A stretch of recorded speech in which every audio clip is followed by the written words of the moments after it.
మానస సరోవర్ యాత్ర ప్లాన్ చేస్తున్నారా? నమ్మకంగా సేఫ్ గా మీ కలల మానస సరోవర్ యాత్రని ట్రావెల్ టర్న్స్ తో నిజం చేసుకోండి. మరిన్ని వివరాలకు ఈ నెంబర్కు కాల్ చేయండి. నమస్కారం. మాఘపురాణం 13వ రోజు పారాయణలోకి వచ్చాం. ముందు అధ్యాయంలో పరమేశ్వరుని గురించి, ప్రయాగ స్నాన మహాత్మ్యాన్ని గురించి తెలుసుకున్నాం. ఈ వశిష్ఠుల వారు తెలియజేసినటువంటి మార్కండేయ చరిత్ర, ఈ లింగాకార వృత్తాంతాన్ని అత్యంత కుతూహలంతో విన్నాడు దిలీప మహారాజు. ఇంకా ఎన్నో విషయాలు ఏమైనా ఉంటే మాఘమాస మహాత్మ్యాన్ని గురించి, అంటే వివిధ యుగాలలో ఎలాంటి కథలు చెప్పబడ్డాయి, అలా వాటి గురించి ఏదైనా ప్రత్యేకమైన విషయం ఉంటే తెలియజేయండి. నాకు చాలా ఉత్కంఠగా ఉంది. ఇంత ప్రత్యేకమైన మాసాన్ని ఇప్పటిదాకా నేను తెలుసుకోలేకపోయానని పరిపరి విధాలుగా ప్రశ్నించాడు. ఇంకా అడిగాడనమాట. అడిగేసరికల్లా వశిష్ఠుల వారు చెప్తున్నారు అసలు ఇది ఎవరికి చెప్పారు. ఈ మాఘమాస మహాత్మ్యాన్ని ముందు పరమేశ్వరుడు పార్వతీదేవికి తెలియజేశాడట. ఆ తర్వాత అదే విషయాన్ని బ్రహ్మదేవుడు నారదుడికి తెలియజేశాడు. దానిని నీకు తెలియజేస్తాను, శ్రద్ధగా వినమన్నాడు.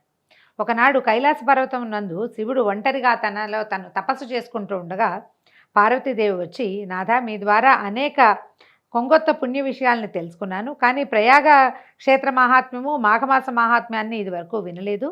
వాటిని కూడా మీ వలన వినవలనని కోరికతో ఉన్నాను. కాబట్టి నా కోరిక తీర్చి నన్ను ధన్యురాలిని చేయండి స్వామి అని ప్రార్థించింది. మనం సాధారణంగా చెప్పుకుంటామండి మన పురాణ గాథల్లో పార్వతీదేవి అమ్మవారు సర్వాంతర్యమైన, కానీ భర్త యందు చాలా వినయం వహిస్తుంది. ఆవిడ పరమేశ్వరుని అడుగుతుంది. పరమేశ్వరుడే పార్వతీదేవికి తెలియజేశాడు. మహాలక్ష్మి, మనం లక్ష్మీ అష్టోత్తరం చదువుకుంటాం. అందులో కూడా అమ్మవారు అడుగుతుంది. దేవివాచ అని వస్తుంది కదా, దేవదేవ మహాదేవ త్రికాలజ్ఞ మహేశ్వర కరుణాకర దేవేచ భక్తానుగ్రహకారక అష్టోత్తర శతం లక్ష్మ్యాహ శ్రోతుమిచ్చామి తత్వత అని అడుగుతుంది. తత్వం, దాని సంగతి ఏమిటి, అష్టోత్తర శత లక్ష్మి నామాలు ఎలా చదవాలి, ఏం చేయాలని అమ్మవారు అడిగితేనే శివుడు పరమేశ్వరుడు సెలవిచ్చిందే మనం రోజు నిత్యం చదువుకుంటాం. సాధారణంగానే నామాలు ప్రకృత్య నమః వికృత్య నమః అని కాకుండా పూర్వపీఠిక కూడా మనం చదువుతుంటే మనకు అసలు ఇది ఎవరికి ఎప్పుడు ఎలా ఎందుకు చెప్పారో చక్కగా క్లియర్గా తెలుస్తుంది, సాంగంగా అర్థమవుతుంది. అట్లా పరమేశ్వరుడే చాలా రకాల విషయాలని అమ్మవారికి తెలియజేసినట్టుగా వింటుంటాం. పురాణాల్లో అది కనపడుతుంది. అయితే ఇంత ప్రేమగా, ఆపేక్షగా, ఎంతో మర్యాదగా, వినయంతో వినదలుచుకున్నాను అని అమ్మవారు అడిగేసరికల్లా ఆయన ఇలా చెప్పారట. ఏమని? మాఘమాసమందు సూర్యుడు మకరంలోంచి కుంభంలోకి ప్రవేశిస్తాడు. మకర రాశిలోకి ఎప్పుడు వచ్చాడు? మనం చెప్పుకున్న ఉత్తరాయణ పుణ్యకాలం ఉంది కదా, ఆ మకర సంక్రమణం అప్పుడు సూర్యుడు మకర రాశిలోకి ప్రవేశించాడు. ఆయన మకరంలో ఉండగానే మాఘం వచ్చేస్తుంది. మాఘం వచ్చి ఒక 3-4 రోజులు, 5-6 రోజుల తర్వాత కుంభంలోకి మారుతుంది. ఇట్లా సూర్యుడు మకరంలో ఉండగా వచ్చినటువంటి ఈ మాఘమాసంలో ప్రతివారు వయోవివక్ష లేకుండా ప్రాతకాలాన్నే లేచి కాలకృత్యాలు తీర్చుకొని నదిలో స్నానం చేసి విష్ణు పూజ చేయాలి, దాన ధర్మాది సకృత్యములను చేయాలి. అట్లు చేసినచో సకల పాపముల నుండి విముక్తులగుటయే కాక మరణానంతర సుఖమును అంటే మోక్షమును పొందగలరు. అలాగే సూర్యుడు మకర రాశిలో ఉండే ఈ మాఘమాసం అంటే పూర్తిగా మకరంలో ఉండడు, కొంతే ఉంటాడు, కానీ ఇక పురాణంలో అట్లా చెప్పబడింది అనమాట. మాఘమాసం అందు ప్రయాగ క్షేత్రమందు ఏ మనుజుడు నదీ స్నానం చేస్తాడో అట్టివాడు వైకుంఠమునకు పోయి సాలోక్య సుఖాన్ని పొందుతాడు, భగవంతునితో పాటు ఆ లోకంలో ఉంటాడనమాట. ఈ మాఘంలో నది, సముద్రము, చెరువు, బావి, ఎక్కడైనా సరే, అదే కాకుండా స్వగృహంలో అయినా సరే ప్రాతకాలంనే స్నానం చేసిన వారికి విశేష పుణ్యఫలం కలగటమే కాకుండా వారి సమస్త పాపాలు హరించుకుపోతాయి.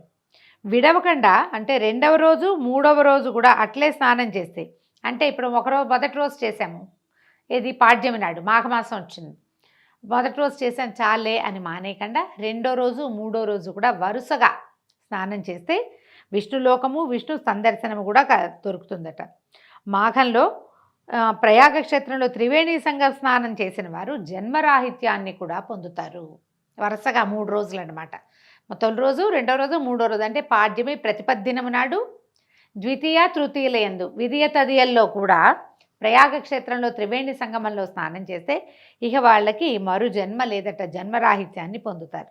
ఈ మాఘమాసంలో ఎలా చేయాలట? ఏ నీటి తావైనా సరే, నది, చెరువు, బావి, కాలువ లేదా గోష్పాదము మునిగేంత నీరున్న ప్రదేశమైన చిన్న కుండ్రంలో కూడా, చిన్న చెరువులు, దొరువులు ఉంటాయి, ఊళ్ళల్లో కనబడతాయి. ఇప్పుడు ఎక్కడున్నాయండి దొరువులు? అన్నీ బోర్లే కదా మనకుంది, పాతకాలం కాబట్టి చెప్తున్నారు అంతే.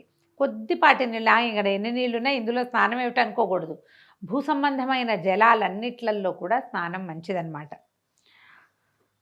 నీరున్న అదే గోష్పాదము మునిగేంతటి నీళ్లున్న ప్రదేశంలో అయినా ప్రాతకాలంలోనే స్నానమాచరించి ఆదిత్యునకు అంటే సూర్యుడికి ప్రదానం చేసి శక్తి కొలది దాన ధర్మాలు చేయాలి. ఒట్టిగా స్నానం చేయటమే కాకుండా ప్రాతకాలంలో అప్పుడే ఉదయిస్తున్న రవిబింబాన్ని చూసి ఆయనకు ఒక దోసెడు నీళ్లు అర్ఘ్యం విధులు పెడితే దానివల్ల అసలు వచ్చే ఫలితం అంతా ఇంత కాదటండి.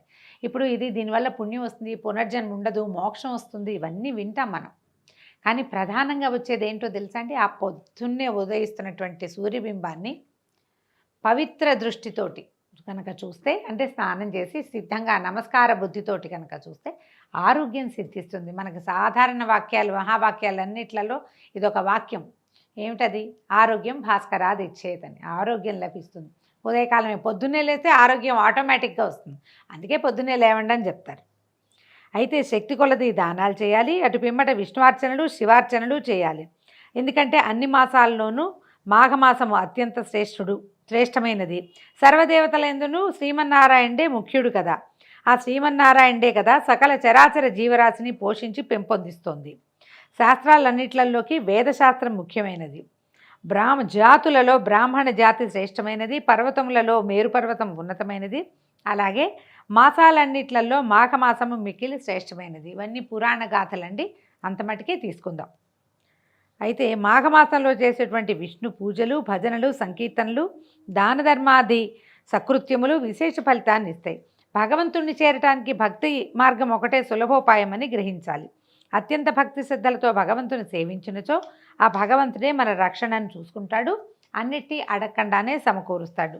కాబట్టి ఈ పుణ్య మాఘమాసమందు సర్వులు భగవత్ సేవ యందు తరించాలి. చలిగా ఉన్నదని స్నానం మానేయటం అనేది ఏంటంటే రాబోయే పుణ్యాన్ని కాలదనుకోవటమే. మాఘమాసంలో అంత చలి ఉండదండి. పూర్వకాలం ఉండేది. హైదరాబాద్ లాంటి చోట అయితే చలే లేదు, ఎండొచ్చేసింది, బాగా చొరచొరలాడిపోతుంది. ఇక్కడ కొంచెం కోస్టల్ ఏరియాస్లోనూ అక్కడ కొద్దిగా పొగమంచు ఉందేమో. కార్తీకం అంత చలి ఉండదు. మనం ఇంట్లో అయినా స్నానం చేయొచ్చు కదా, కాబట్టి చేసేస్తేనే మంచిది. ఈ మాఘమాసంలో ప్రాతకాలంలోనే లేచి స్నానపానాదులు కావించి సూర్యునికి అర్ఘ్యప్రదానం చేసి నమస్కరించి నైవేద్యం పెట్టి శుభ్రమైన ధవళ వస్త్రాలను ఒక పేద బ్రాహ్మణుడికి దానం చేస్తే కనుక మంచి ఫలితము పుణ్యము వస్తుంది. ప్రతిరోజు దానం అని చెప్తున్నారు. నెలలో ఒక్కసారైనా సరే తెల్లటి వస్త్రాన్ని బ్రాహ్మణుడికి దానం చేస్తే మంచిదట. ఏదైనా ఒక కష్టం వస్తుందనుకోండి, దానికి కారణం ఏంటి చెప్తున్నారంటే పురాణంలో దాన ధర్మాది కార్యాలు చేసే వాళ్ళని అడ్డగించటము, దాతల్ని అపహాస్యం చేయటము, ఇలాంటి దుష్కృత్యాల వల్లే మనకి ఏవో ఒక ప్రాబ్లమ్స్ వస్తూ ఉంటాయట. అటు దుర్మార్గులు ఘోర నరకాన్ని అనుభవిస్తారు. సకల పాపాలని మూటగట్టుకుని యమయాతనలకు గురవుతారు. వంశక్షయం కలుగుతుంది. రౌరవాది నరక బాధలు అనుభవిస్తారు. తద్విరుద్ధంగా అంటే మంచి పనులు చేయటానికి ప్రోత్సహించిన వాళ్ళకి పుణ్యలోకాలు లభిస్తాయి. అంటే ఎవరైనా దానం చేస్తున్నా, ధర్మం చేస్తున్నా, పూజలు చేసుకుంటున్నా వారిని విమర్శించకూడదు. ఎగతాళి చేయటం, ఎక్కిరించడం, హేళన చేయటం, నీ డబ్బులన్నీ అక్కడెక్కడికో పోతున్నాయని అనడము చేయకూడదు. వాడి ఇష్టం. దానం చేయటం వాళ్ళ ఆసక్తి. దాన్ని ఎప్పుడు చెడగొట్టకూడదు. దానివల్ల మనకి పాపం వస్తుందని చెప్తున్నారు. శక్తిహీనులు, ఒకవేళ అనారోగ్యంతో ఉన్నవాళ్ళు, వృద్ధులు, బాలింతలు, గర్భవతులు, మరీ చిన్నపిల్లలు, వీళ్ళకి మాఘంలో శిరస్సు పైన నీళ్లు చల్లుకుని మానసిక పూజ చేసుకుని ఆదిత్యుడికి అభివాదం చేసినా చాలు. స్నానం చేయలేకపోతే నెత్తి మీద నీళ్లు చల్లుకుని, ఒంట్లో బాగోలేదు, జ్వరాలు అవిను, పొద్దున్నే తలస్నానం చేస్తే సైనసైటిస్ పెరుగుతుంది, సాయంత్రానికి పడకేస్తారు, నెత్తి మీద నీళ్ళు చల్లుకోండి. కంఠ స్నానం చేసి మామూలుగా స్నానం చేసి తల మీద నీళ్ళు చల్లు. అపవిత్ర పవిత్రోవా సర్వావస్థంగతోపివా యస్మరేత్ పుండరీకాక్షం సబాహ్యాభ్యంతర శుచి. ఈ శ్లోకం చెప్పుకుని తల మీద నీళ్ళు చల్లుకుని సూర్యుడికి నమస్కారం మాత్రం చేసుకోండి. ఉదయించే సూర్యబింబానికి నమస్కరించడము ప్రధానమైన విధి మాఘమాసంలో. ఆ ఒకటి చేసినా సరే మంచిది. తర్వాత అట్టివారు అంటే ఇలా చెయ్యలేని వాళ్ళు, స్నానాలు అవి చేసి అక్కడికి ఇక్కడికి వెళ్ళి దాన ధర్మాలు, గుళ్ళు గోపురాలు తిరగలేమనుకునే వాళ్ళు మాఘమాస మహాత్మ్యాన్ని వినడం కానీ చదవటం కానీ చేసినచో అట్టివారు తమ 7వ జన్మాంతం నందు విష్ణుపద ప్రాప్తి నొందుదురు. ఇవాళ రేపు రాదండి. ఇప్పుడు కనుక నేను చెప్పే మాఘపురాణం విన్నారంటే ఇక్కడి నుంచి 7 జన్మల తర్వాత మనకి విష్ణుపదం వస్తుంది, ఎన్ని పాపాలు చేసినా కూడా అని అన్నమాట పాయింట్. మాఘమాస ఇప్పుడు దరిద్రాలు, ఇప్పుడు మనం చేసుకున్న పాపాలు తొలగిపోవాలంటే మాఘమాస విధులు చాలా శ్రేష్టమైనవి, పుణ్యదాయకమైనవి. ఈ మాసంలో 30 రోజులు క్రమం తప్పకుండా పూజా పునస్కారాలు, దాన ధర్మాదులు, భజనలు, ఆలయ సందర్శనాలు, భగవంతుని పట్ల శ్రద్ధ ఆసక్తి ఉన్నట్లయితే 100 అశ్వమేధ యాగాలు చేసినంత పుణ్యం లభిస్తుంది. బ్రాహ్మణులకు దక్షిణ తాంబూలాలిచ్చి సంతృప్తిపరిస్తే ఎనలేని పుణ్యాన్ని సంపాదించుకోగలుగుతారు. ఆ బ్రహ్మహత్యాది ఘోర పాపాలన్నీ నశించిపోతాయి. ఈ మాఘం మాసం నందు అన్ని రోజులు కడు నియమనిష్టలతో ఉంటే అతనికి రౌరవాది నరకాల నుంచి అతనే కాకుండా పితరులు కూడా, ఆయన తాత తండ్రులు కూడా అనేక నరకాల నుంచి విముక్తులగటమే కాకుండా గతించిన తన వారిని తాత తండ్రులను కూడా విముక్తుల్ని చేస్తాడు. మనకే కాకుండా మనకి రావు నరకాలు. మన తాత ముత్తాత ఏదైనా నరకబాధలు పడుతుంటే కనుక 7 ముందరి తరాలు కూడా తరింపబడతాయట. పార్వతి మాఘమాస మహాత్మ్యము, నదీ స్నాన ఫలితము ఇత్యాదులను చెప్పి తిని, కాబట్టి ఇది ప్రచారంలోకి తీసుకురండి, ఇది ప్రచారం చేయాలి, నీవును అట్లే చెయ్యి అని పార్వతీదేవికి భగవంతుడు చెప్పాడని చెప్తారు. కానీ పార్వతీదేవికి అవసరం ఏముంది? మనకు అవసరం. ఇంకెవరికైనా ఇది బోధించమని. మాఘమాసంలో ఒకసారైనా స్నానం చేయండి, అలాంటి మాట అయినా విని ఒక్కసారైనా సూర్య దర్శనం చేయండి, ఇలాంటి మాటలు పిల్లలకి చెప్పండి. మనం అదే చేయగలుగుతాం కదా. పని వాళ్ళకి ఎవరో మన కింద సబార్డినేట్స్ ప్రాబ్లమ్స్లో ఉన్నారు, చాలా సమస్యలుగా ఉన్నాయంటే మాఘమాసంలో చేయండి. ఇది ప్రధానంగానండి జాతకాల్లో రవి తాలూకు స్థితిగతుల్లో అనుమానం ఉన్నవాళ్ళు, ఉద్యోగాల్లో పోస్టింగ్ సస్పెండ్ అయిపోయిన వాళ్ళు, ఉద్యోగాలు పోయిన వాళ్ళు, ఉద్యోగం రాకుండా ఉన్నవాళ్ళు, గవర్నమెంట్ ఉద్యోగం కోసం తీవ్రమైన ప్రయత్నం ఎన్ని సంవత్సరాలు దండయాత్రలు చేసినా రాని వాళ్ళు, ఇలాంటి వాళ్ళకి ఇది ఉపయోగపడుతుందండి. మాఘమాసం క్రమం తప్పకుండా ఈ నెల రోజులు స్నానం చేసి సూర్యదర్శనం చేసి అర్ఘ్యప్రదానం చేసి నమస్కారం చేసుకోవటం, ఏదైనా కలిగినంత దానం చేయటం లాంటి సాధారణ విధులు పాటించిన మన జీవితానికి ఒక నియమము పద్ధతి ఏర్పడతాయి. తర్వాత నెల అలవాటైపోతుంది ఇది చేయటం. అందుకని పురాణంలో ఇలాంటి ప్రత్యేకమైన పద్ధతులు నెల రోజులు చేయండి అని చెప్తుంటారు. దీంతో 13వ రోజు పారాయణ పూర్తయిందండి. రేపు ఉదయం మళ్ళీ 14వ రోజు పారాయణతో కలుసుకుందాం. నమస్కారం.